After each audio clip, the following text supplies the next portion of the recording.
而且我觉得可以可以做消融。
经常配菜园后看到后呢，在消融的过程，这3次就已经有出现了少量出血。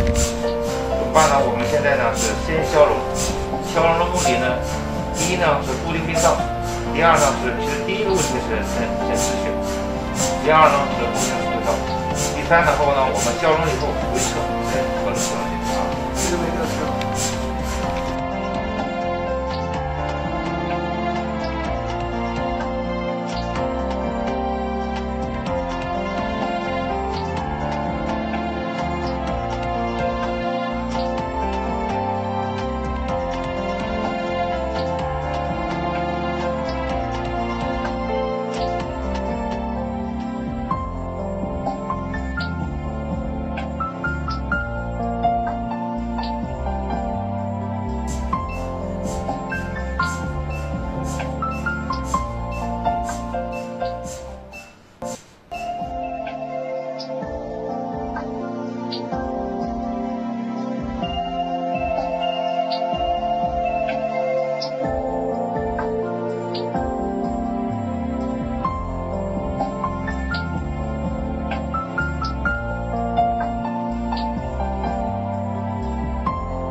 多长时间呢？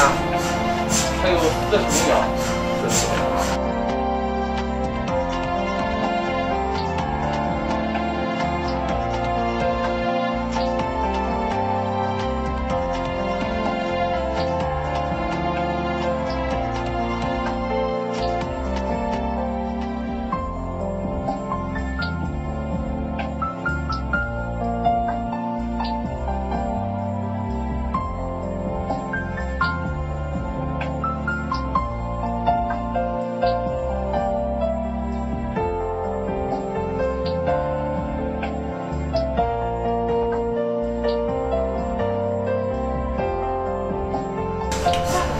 创伤非常少啊，敷贴一个敷贴就可以后呢就解决问题了啊。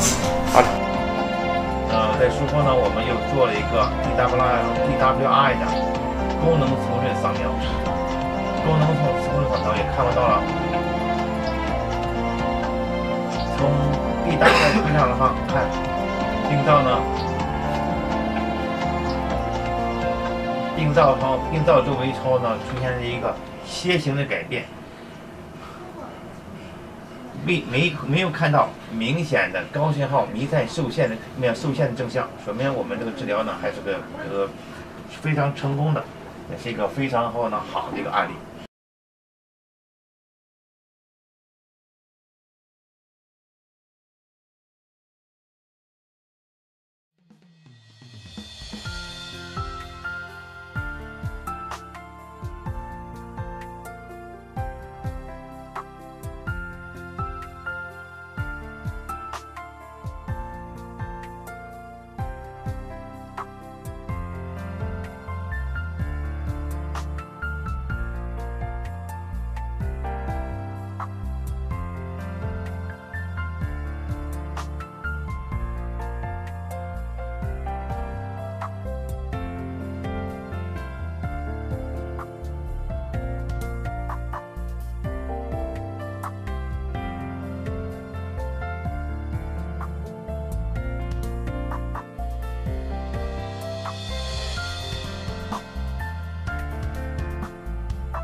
因为这个病灶呢，要占据整个这个肝左叶，累积然后呢，整个肝左叶完全受累，是一个非常巨大的这种肝癌。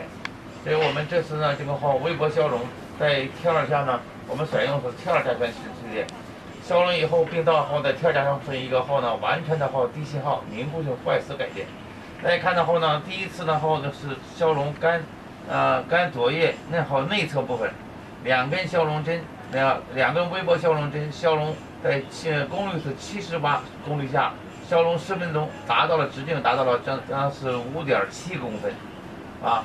然后在第一轮消融以后呢，我们向肝左叶的外侧缘进行2根针的并行后消融。消融一看达到了范围，然后达到比较理想，基本上能超过了整个一个病灶的60%左右的范围，达到比较好的治疗效果。因为病人呢是体质还相对比较弱，我们进行一个择期呢分次手术进行择期的治疗。第2次手术说我们经过了评估以后呢，再设计了方案，把整个病灶呢进行主要最大最好的消融。大家看到后，这是我们主要是T2甲醛序列评价消融的消融效果说，我们会采用自旋回波的T1项和增强扫描项，以及呢DWI 项。还有我们的天耳大全像等多个序列、多参数的扫描进行一个评价，评估我们的治疗的效果和设计我们后下一次治疗的方案。